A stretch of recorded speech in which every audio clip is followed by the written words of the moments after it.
And here's my review. Not gay enough.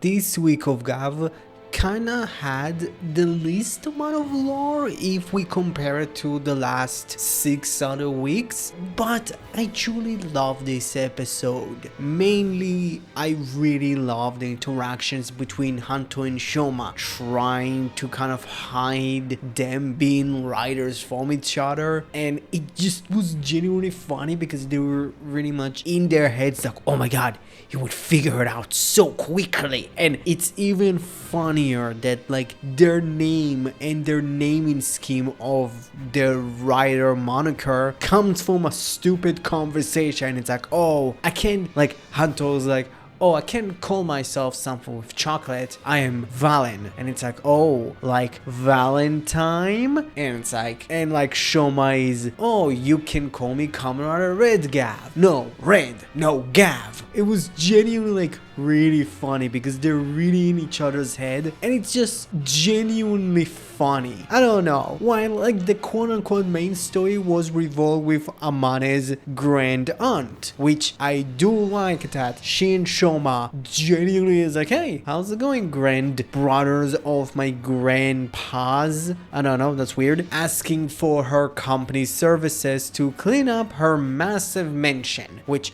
I am interested, what the fuck did she do in life to get that type of fucking money? You understand how big that mansion is? That mansion is so big, she pretty much rents out 2 of the rooms for 2 artists to actually live in.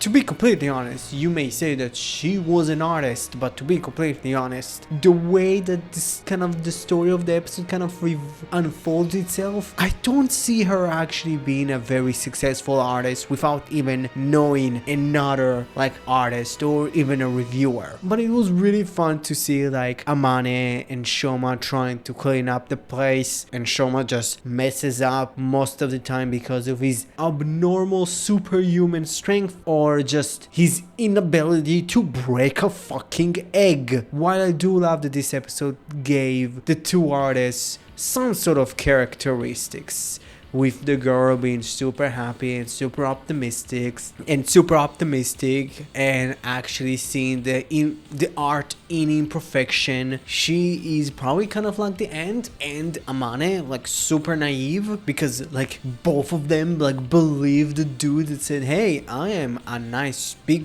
reviewer, hey, do you want to come to Paris with me? And I was like, okay. I was like, what? Like you're not going to Google him? Like, I get it, like he has like a big exhibit. I don't know, that's just weird. I don't know, just saying. While the other artist is a fucking dick.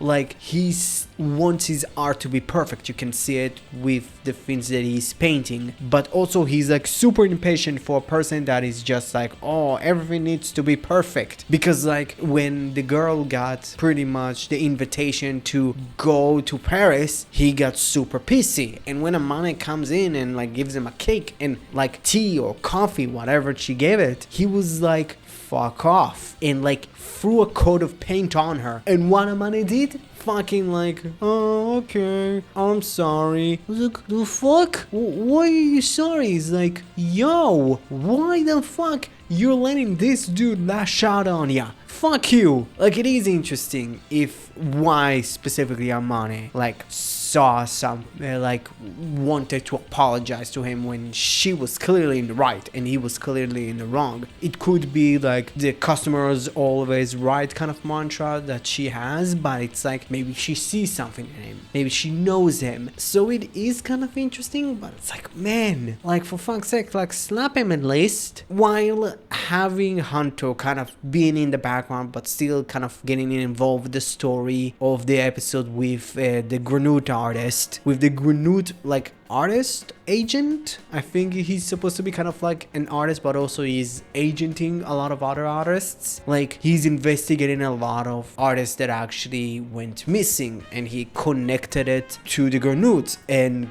to the Stomach family, and he gets some sort of contact with a Stomach family member with Gato, which, hey, he did get some feet in his face for free. Hey, some people would pay good amount of money to do that. And also he got his fucking ass kicked by her, which forced him to transform and forced Gato to take her weird like staff thing and transform it to at first a really big and really ugly CG Sai. But hey, it's fine.